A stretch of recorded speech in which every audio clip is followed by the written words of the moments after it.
Hello there, fellow YouTubers and viewers. My intention was to do my first video on YouTube to actually turn the bowl, but something came my way that I thought other turners with a CL4 lathe, perhaps a CL3 lathe, would also be interested, as myself, Kevin at Burnt Island Crafts, is what I actually use.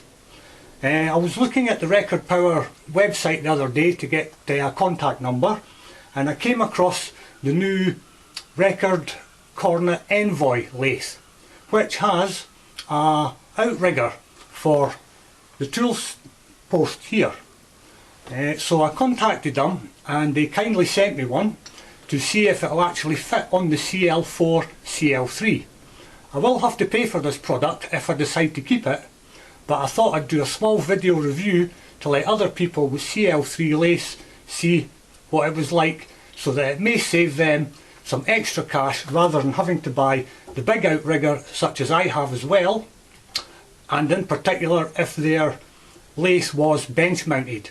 This could be a good workaround rather than having to buy the big one. So here we have the outrigger that Record Power sent me, a cast iron outrigger, and all neatly wrapped in some foam bubble wrap.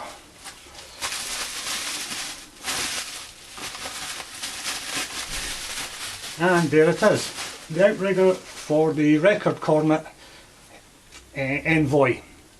Now it does have the 1-inch tool post, and it does take a 1-inch tool post, so for that point of view it should fit.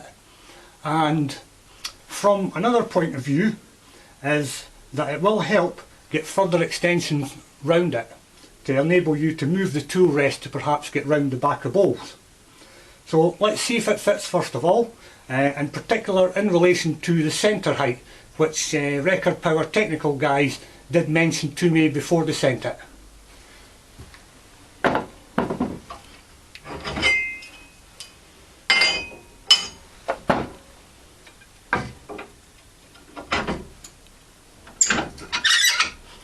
Well, that's a fit anyway, as expected. And that's a nice fit. So there we go, we've gained all that extra just by using the normal tool post and not requiring the extra outrigger, which is actually 2 times the price of this outrigger.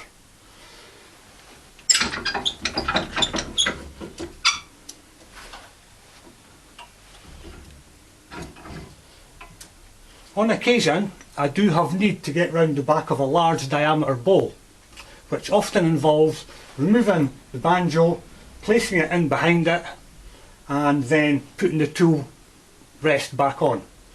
Now with this extra outrigger here, which fits and matches the CL4 very well, and I'm sure the CL3 has a similar 1-inch tool post, I would now be able to get round the back of larger diameter bowls without having the struggle of moving the tool rest, in particular if I'm using my SC4 chuck.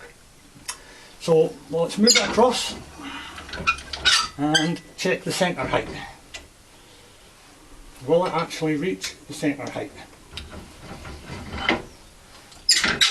Well, I've put a green dot in the centre of the wood just to highlight the fact for the video. Hopefully you can see that.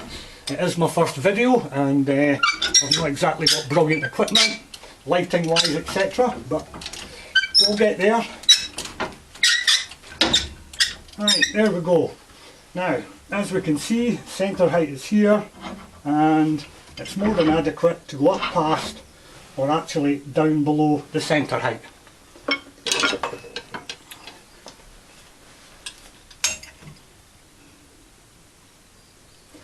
So once again, I would therefore conclude that this does fit the CL3, it should be workable, and it should help with a lot of other tricky tool banjo positions, etc., and perhaps less removal.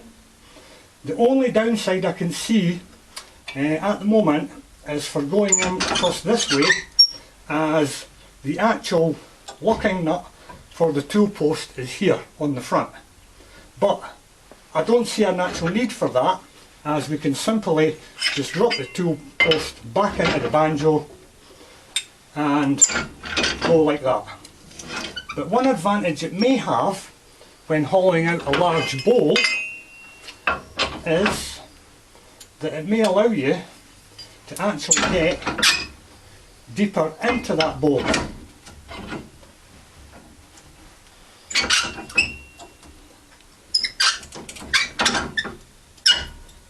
Such as that particular position and idea. We're getting more in the bowl and getting you further away. I haven't actually tried it yet by swivelling the headstock, but I can only imagine the functions will be pretty much the same, and it should be a very useful addition to my CL4 and getting round larger bowls, perhaps getting closer to the inside, and also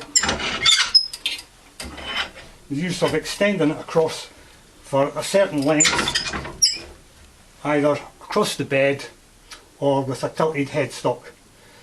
But I do have, as I said, the big side bar here that can come out as well, but sometimes you get a bowl that's just in between that bit and it's not quite worth using this.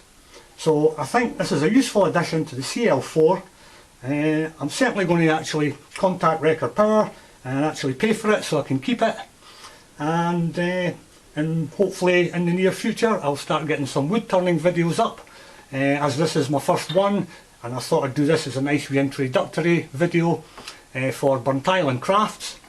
You can find me on Facebook and you'll see some of the turnings I've done in the past, but hopefully I will be getting live or videoed and possibly live footage for YouTube and let you see how I'm getting on with my wood turning. Thanks for looking. Hope you found this useful, particularly other wood turners with the CL3 or CL4.